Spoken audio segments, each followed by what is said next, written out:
আসসালামু আলাইকুম, সবাই কেমন আছেন? আমি আলহামদুলিল্লাহ ভালো আছি। দেখতে পাচ্ছেন আমি এখন আছি খোকসা উপজেলা কৃষি অফিসে। আমরা তো এখানে সকাল সকাল এসে পড়েছি, কারণ আজকে এখানে আদা নিব। আপনারা জেনে খুশি হবেন যে এখানে আমি আদার চাষ শুরু করছি, আর উপজেলা কৃষি অফিস আমাকে সহযোগিতা করছে। ভ্যান চলে এসেছে, এখান থেকে 300 বস্তা সিমেন্টের বস্তা, 300টা, আর 25 কেজি আদা নিব। আর পুরো সম্পূর্ণ ভিডিওটি দেখবেন, কারণ এই আদা চাষের সম্পূর্ণ ভিডিওটি আপনাদের সাথে শেয়ার করব। যেখানে দেখতে পাচ্ছেন সিমেন্টের বস্তা, প্রতিটাই 100টা করে আছে। বস্তাগুলোতে এই মাটি সব কিছু রেডি করে বস্তাগুলোতে ভরতে হবে। তো কীভাবে মাটি রেডি করব, কীভাবে কী করব, সবই আপনাদের সাথে শেয়ার করব। যাই হোক, সম্পূর্ণ রেডি হয়ে গেছে, আদিম চাচাও প্রস্তুত। এখন আমরা রওনা দিব। ভিউয়ার্স, দেখতে পাচ্ছেন আদা চাষের মাটি রেডি করা হচ্ছে, পলি দোআঁশ মাটি। মাটিগুলো সংগ্রহ করেছি খোকসা থেকেই।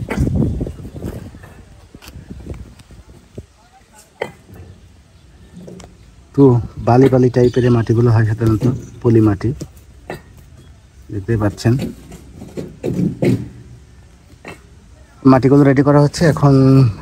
সাথে জৈব সার আছে, এগুলো তো হবে না, আরও জৈব সার সংগ্রহ করছি।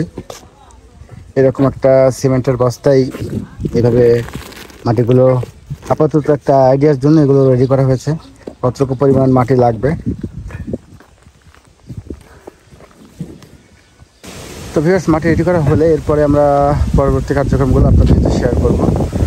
জৈব সার, এরপরে আর কি সার দিব, সব কিছু মিক্সিং করার যে প্রসেসটা, এটা আপনাদেরকে দেখাবো ইনশাল্লাহ।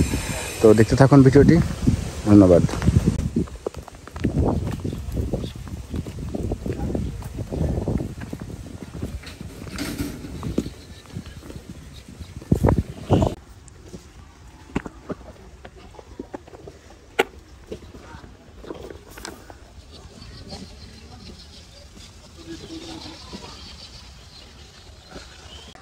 ভিউয়ার্স, দেখতে পাচ্ছেন মাটির সাথে জৈব সার মেশানো কমপ্লিট হয়ে গেছে মোটামুটি। উপরে এগুলো এখন ভালো করে কোপানো হবে, কোপায়ে মিক্স করা হবে। এরপরে কিছু একটু রেখে দিতে হবে, রেখে দেওয়ার পরেই কিন্তু পরবর্তীতে সার যা যা প্রয়োজন সবগুলো আস্তে আস্তে মেশাবো। আজকে আপাতত এইগুলো এই পর্যন্তই থাকবে। কালকে আবার সার সহ আর যা কিছু আছে, কাঠের গুঁড়া অথবা ধানের গুঁড়া আর বালি, এগুলো মিক্স করা হবে এর সাথে। এরপরে আস্তে আস্তে বস্তায় ভরা হবে আর কি।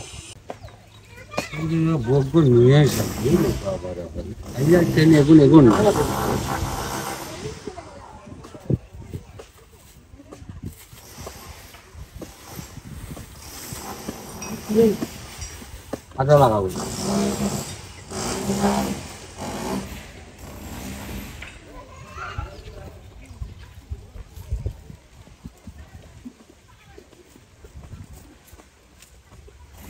আমি ছাড়াবো না, থইছি বলে দিয়ে আমার জ্বালাইছেন। সব তো কথা না, কিছু কিছু পয়সা গেছে না। কষে কিছু কিছু ফুসে যায়, ও থাকে না। দেখো তো কত সুন্দর জ্বালায়, এর মিস হবে না। এই সপ্তাহে যে কোনো কঠি নাই, সে কোনো দেরিতে জ্বালাবে। এই কলায় শিও হয়ে গেছে, তো লাগানোর সাথে সাথে ধরো শিওর মাটি চলে যাবে। ভিউয়ার্স, দেখতে পাচ্ছেন আদার জন্য বস্তাগুলো সব রেডি করা হয়েছে অলরেডি। এর মধ্যে কিন্তু আদিম চাচা আদা বপন করেছে অলরেডি, সকাল থেকে কাজ শুরু হয়েছে। দুঃখিত, আসলে আপনাদের এই মাটি মিশ্রণ করার যে ভিডিওটা, ওটা আপনাদের সাথে শেয়ার করতে পারিনি। অর্থাৎ সারগুলো দিয়ে কিভাবে সুন্দর করে মাটি মিশ্রণ করে সেই ভিডিওটা শেয়ার করতে পারিনি, কারণ ওই দিন আমি ছিলাম না। এইভাবে বস্তার মধ্যে মাটিগুলো ঢোকানো হচ্ছে।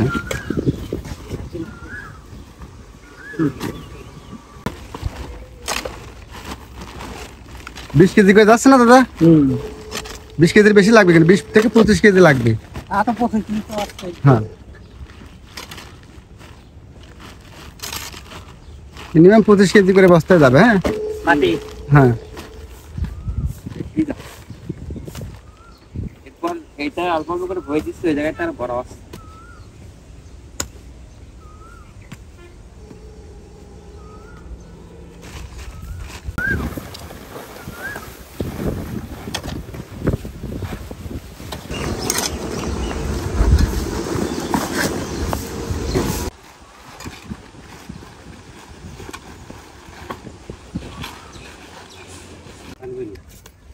ভিউয়ার্স, এখন এই আদাগুলো আস্তে আস্তে সবগুলো বস্তার মধ্যে যাবে এইভাবে। এগুলোকে আদা দেওয়া হয়েছে, হয়নি একটা তো? সব দেওয়া হয়ে গেছে ইনশাআল্লাহ। বস্তাগুলো রেডি করা হচ্ছে, এরপরে বস্তায় মাটিগুলো ভরে আস্তে আস্তে এখানে নিয়ে আসা হচ্ছে। আজিম চাচা আদাগুলো রোপণ করছে।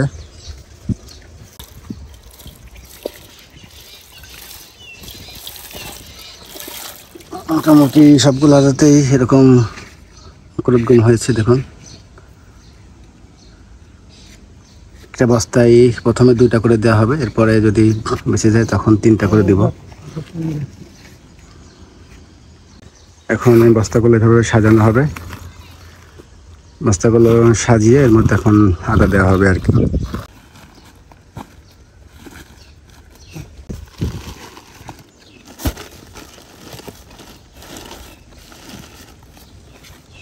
বেশি ভিতরে চলে যাচ্ছে না?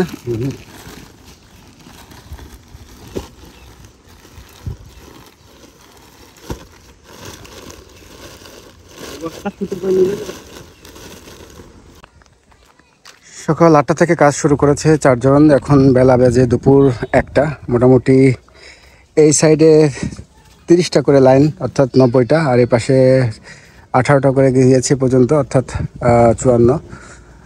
উদ্দেশ্যটা মোটামুটি হয়েছে। আর দেখা যাক, আজকে শেষ হয়ে যাওয়ার কথা এই ফাঁকাটুকুর মধ্যে হবে। অর্থাৎ বোঝা যাচ্ছে যে মাটি আরও অনেক বেঁচে যাবে।